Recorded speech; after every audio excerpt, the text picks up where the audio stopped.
नमस्कार दोस्तों, आप सभी का बहुत बहुत स्वागत है आपकी अपनी यूट्यूब चैनल जीएस फाउंडेशन पर। दोस्तों, आज का जो सेशन हमारा रहने वाला है साइंस का।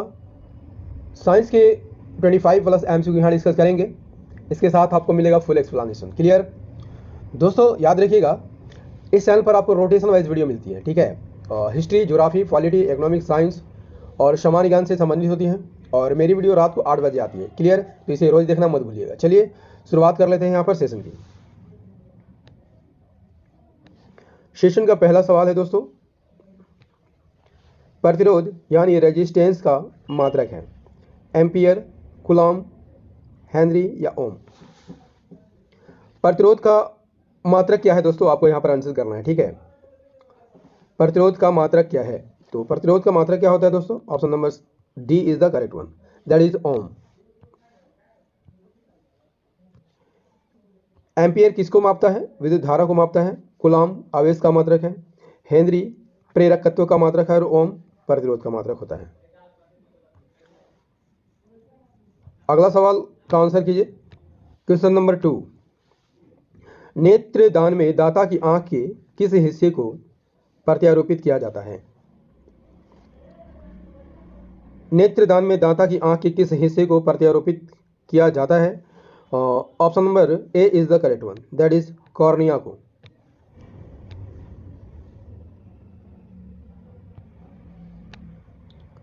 कॉर्निया क्या है दोस्तों?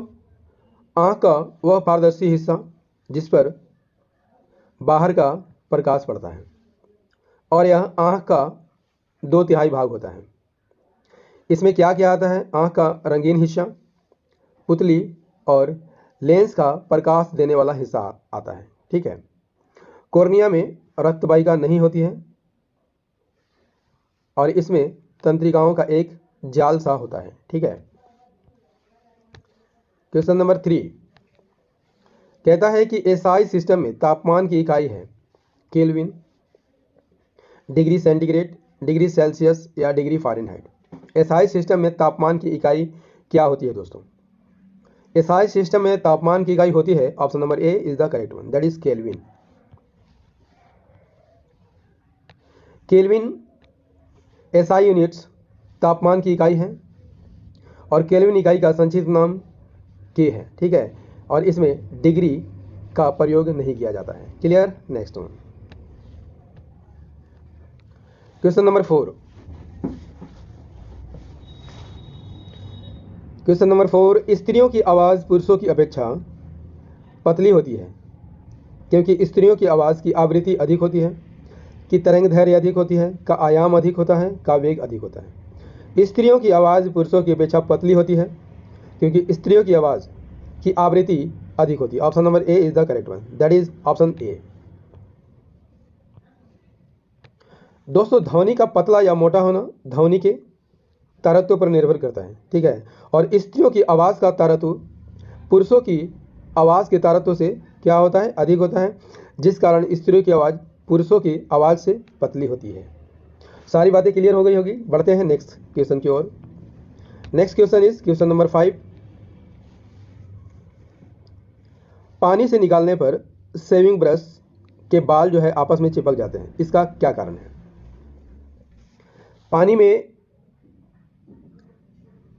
पानी से निकालने पर शेविंग ब्रश के बाल आपस में चिपक जाते हैं, आपने देखा होगा। इसका क्या कारण है दोस्तों? Option number A is the correct one, that is पृष्ठ तनाव।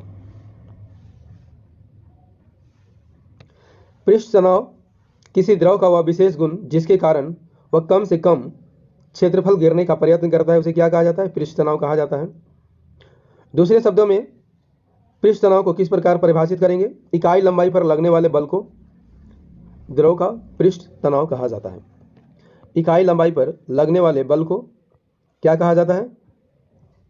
पृष्ठ तनाव कहा जाता है। इसका मात्रा क्या होता है? न्यूटन प्रति मीटर। अगला सवाल का आंसर कीजिए। क्वेश्चन नंबर 6, चुंबकीय सुई किस तरफ संकेत करता है? Very very important question for your exam. आपकी परीक्षा की दृष्टि से यह सवाल काफ़ी महत्वपूर्ण है दोस्तों। चुंबकीय सुई किस तरह का संकेत करती है, किस तरफ संकेत करती है? Option number C is the correct one, that is उत्तर की ओर संकेत करती है।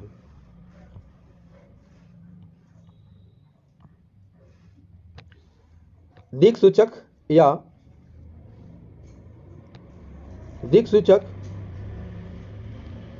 या कुतुबनुमा। दिक्सूचक को कुतुबनुमा भी कहा जाता है, क्या कराता है, दिशा का ज्ञान कराता है। और चुंबकीय दिक्सूचक जो है उत्तर ध्रुव की ओर दिशा के संकेत करती है। ठीक है, यदि आपसे पूछ लिया जाए दोस्तों कि सबसे पहले दिक्सूचक का आविष्कार कहाँ हुआ था, चीन में हुआ था। ठीक है, clear. Next one, next question is question number 7, कहता है कि समस्थानिक आइसोटोप होते हैं किसी एक ही तत्व के परमाणु का जिनका परमाणु भार समान किंतु परमाणु क्रमांक भिन्न भिन्न होता है। ये कथन यहाँ पर गलत है। परमाणु क्रमांक समान किंतु परमाणु भार भिन्न भिन्न होता है, ये कथन यहाँ पर सही है। तो सही आंसर क्या हो जाएगा, option number B is the correct one, that is समस्थानिक में परमाणु क्रमांक समान और परमाणु भार क्या होता है, भिन्न भिन्न होता है।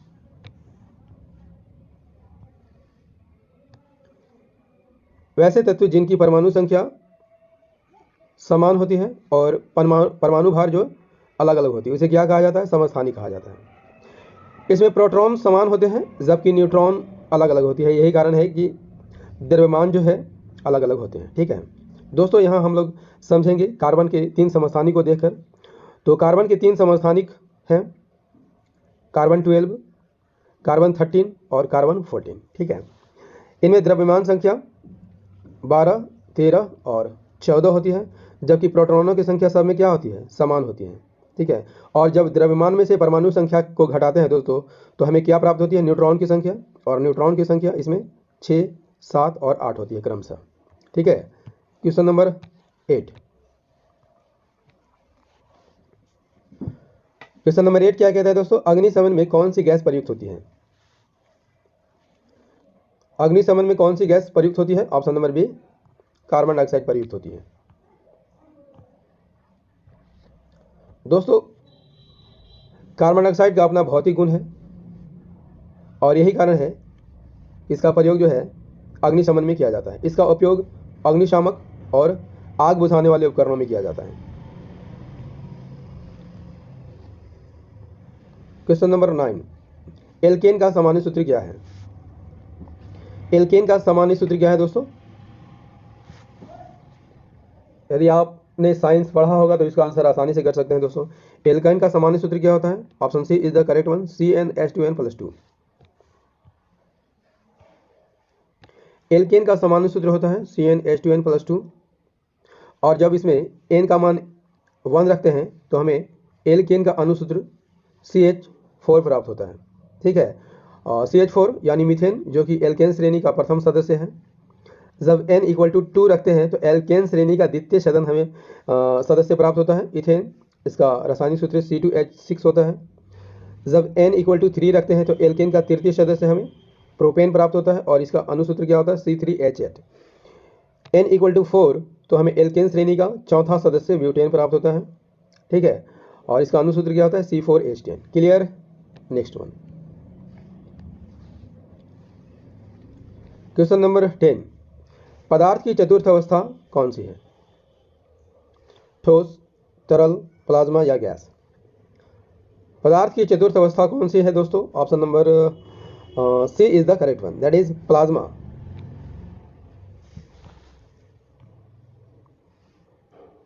दोस्तों पदार्थ के किन्हीं 2 कणों के बीच कौन सा बल लगता है, अंतर आणविक आकर्षण बल लगता है और इसके आधार पर पदार्थ की कितनी अवस्थाएं हैं, 3 अवस्थाएं हैं, ठोस, द्रव और gas. Clear.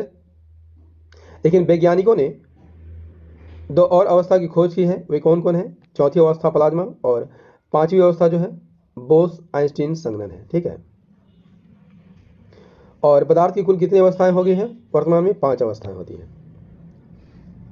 Question number 11, K2Cr2O7 में क्रोमियम की ऑक्सीकरण अवस्था कितनी होती है। K2Cr2O7 में क्रोमियम की ऑक्सीकरण संख्या कितनी होगी, option number A is the correct one, that is +6।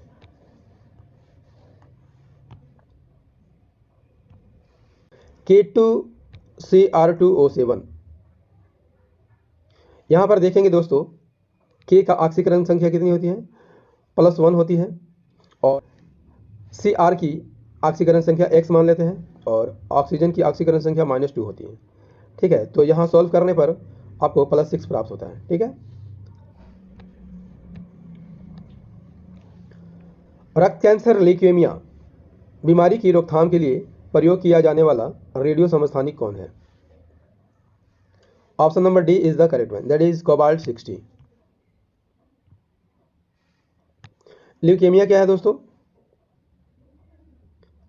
इस रोगी से पीड़ित रोगी में क्या होता है, श्वेत रक्त कोशिकाएं जो है समान रूप से परिपक्व नहीं हो पाती हैं। ठीक है, और अन्य कोशिकाओं के उत्पादन में भी ये क्या करते हैं, हस्तक्षेप करते हैं।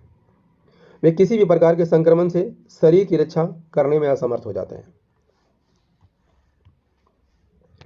क्वेश्चन नंबर 13, न्यूक्लियस का द्रव्यमान संख्या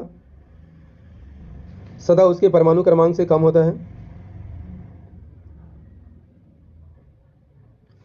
बी, सदा उसके परमाणु क्रमांक से अधिक होता है। सदा उसके परमाणु क्रमांक के बराबर होता है। या डी, कभी उसके परमाणु क्रमांक के बराबर और कभी उसके परमाणु क्रमांक से अधिक और कभी उसके बराबर होता है। न्यूक्लियस की द्रव्यमान संख्या कितनी होती है? दोस्तों, न्यूक्लियस में कौन कौन से होते हैं? प्रोटॉन और न्यूट्रॉन होते हैं, और जब दोनों मिलते हैं तो इसे क्या कहा जाता है? मास कहा जाता है, यानी द्रव्यमान कहा जाता है। तो दोस्तों, हर हालत में जो है द्रव्यमान परमाणु क्रमांक यानी प्रोटॉन की संख्या से क्या होगा? अधिक होगा। तो option number B is the correct one, that is सदा उसके परमाणु क्रमांक से अधिक होता है। प्रत्येक तत्व के नाभिक में जो प्रोटॉन उपस्थित होता है उसकी संख्या को क्या कहा जाता है? परमाणु संख्या कहा जाता है। और प्रोटॉनों की संख्या दोस्तों इलेक्ट्रॉनों की संख्या के बराबर होता है। क्लियर? किसी भी तत्व के परमाणु के नाभिक में उपस्थित प्रोटॉन और न्यूट्रॉन की संख्या के योग को क्या कहा जाता है? द्रव्यमान संख्या कहा जाता है, और इसे ए से प्रदर्शित किया जाता है। यानी द्रव्यमान संख्या ए इक्वल टू प्रोटॉन संख्या Z प्लस न्यूट्रॉन की संख्या। Clear? Next one, question number 14, हैलोजनों में सर्वाधिक अभिक्रियाशील कौन सा है? Very very important question for your exam. IAS 1997 का सवाल है दोस्तों, काफ़ी इंपॉर्टेंट सवाल है। हैलोजनों में सर्वाधिक अभिक्रियाशील कौन होता है? Option number A is the correct one, that is fluorine. आवर्त सारणी के वर्ग 17 में कुल कितने तत्व हैं? 5 तत्व हैं, जिसे हैलोजन कहा जाता है। क्यों कहा जाता है? क्योंकि इन सभी तत्वों के लवण समुद्री जल में बहुतायत से पाए जाते हैं, यानी काफ़ी मात्रा में पाया जाता है। Fluorine, chlorine, bromine, iodine.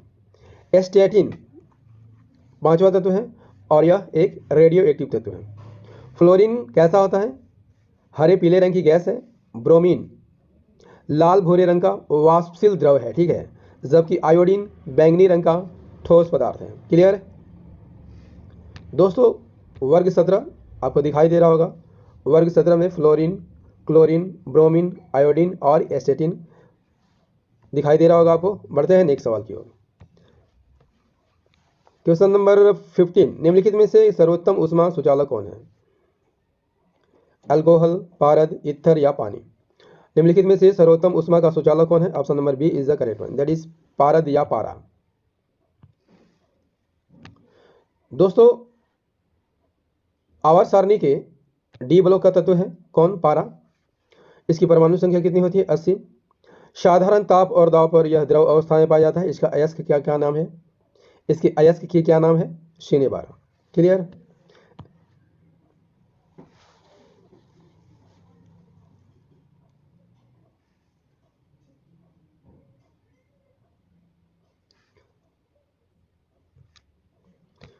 Question number 16, chlorine gas बनाने की डिक्कन विधि में उत्प्रेरक के रूप में प्रयुक्त कौन होता है? क्लोरीन गैस बनाने की डिक्कन विधि में उत्प्रेरक के रूप में किसका प्रयोग किया जाता है? Option number C is the correct one, that is cupric chloride. दोस्तों, डिक्कन विधि में हाइड्रोजन क्लोराइड को क्यूप्रस क्लोराइड की उपस्थिति में क्या किया जाता है? ऑक्सीकृत किया जाता है। किसके द्वारा? ऑक्सीजन के द्वारा। और इस विधि द्वारा किसका निर्माण होता है? क्लोरीन गैस का निर्माण होता है। कितने ताप पर इसे संपन्न कराया जाता है? 450 डिग्री सेल्सियस ताप पर इसे संपन्न कराया जाता है। इस विधि द्वारा क्लोरीन का औद्योगिक उत्पादन किया जाता है। Next question, question number 17। किसी गैस को दबाने या संपीड़ित करने पर क्या होता है? केवल दाब बढ़ता है, केवल तापमान बढ़ता है, दाब और तापमान दोनों बढ़ते हैं, दाब बढ़ता है और तापमान घटता है। दोस्तों याद रखिएगा, किसी गैस के दाब को बढ़ाने पर या संपीड़ित करने पर दाब और ताप दोनों बढ़ते हैं। ठीक है, option number C is the correct one, that is दाब और ताप दोनों बढ़ते हैं। वायु को दबाने से क्या होता है दोस्तों? दाब बढ़ जाता है और दबी हुई वायु को क्या कहा जाता है? संपीड़ित वायु या कंप्रेस्ड एयर कहा जाता है। संपीड़न से क्या होता है? वायु का आयतन कम हो जाता है और क्या होता है? दबाव बढ़ जाता है। Next one. दोस्तों सेशन कैसा लग रहा है कमेंट करके ज़रूर बताइएगा। यदि सेशन पसंद आ रहा हो तो इसे लाइक ज़रूर कर दीजिएगा, इस सेशन को दोस्तों के साथ शेयर कर दीजिएगा और यदि आप भी इस चैनल पर नए हैं तो चैनल को जरूर सब्सक्राइब कर लीजिएगा। दोस्तों मैं ऐसे ही वीडियो आपके लिए रोज़ लाते रहता हूं जो history, geography, polity, economics, science और सामान्य ज्ञान से संबंधित होती हैं। ठीक है, और मेरी वीडियो रात को 8 बजे आती है, तो इसे रोज़ देखना मत भूलिएगा। क्वेश्चन नंबर 18 कर लेते हैं दोस्तों। अम्लीय घोल का पीएच मान क्या होता है? अम्लीय घोल का पीएच मान क्या होता है दोस्तों? 7 से कम होता है। Option number B is the correct one. PH मान किसे कहा जाता है? हाइड्रोजन आयन के व्युत्क्रम लघुगणकीय मान को क्या कहा जाता है? पीएच मान कहा जाता है। किसी भी सॉल्यूशन या घोल में अम्ल और क्षार की परिबलता कितनी है? पीएच मान से पता लगाया जाता है। इस स्केल पर 1 से 14 तक अंक दिए रहते हैं। जिस घोल का पीएच मान 7 होता है वह कैसा होता है? उदासीन होता है। शुद्ध जल का पीएच मान क्या होता है दोस्तों? 7 होता है, इसलिए जल क्या है? उदासीन है। जिस घोल का पीएच मान 7 से कम होता है वह अम्लीय माना जाता है और जिस घोल का पीएच मान 7 से अधिक होता है क्या माना जाता है? क्षारीय कहा जाता है। याद रखिएगा, इंपॉर्टेंट फैक्ट है दोस्तों, यदि आपसे पूछ लिया जाए पीएच की अवधारणा या पीएच मान की खोज किसने की थी? सोरेनसन ने की थी। कब की थी? 1909 में की थी। अगला सवाल का आंसर कीजिए। काफ़ी प्यारा सवाल है दोस्तों। आधुनिक आवर्त सारणी किसने प्रतिपादित किया था या आधुनिक आवर्त का नियम किसने दिया था? Option number D is the correct one, that is Mauchly ने दिया था। मॉसले ने दिया था। कब दिया था? 1913 में दिया था।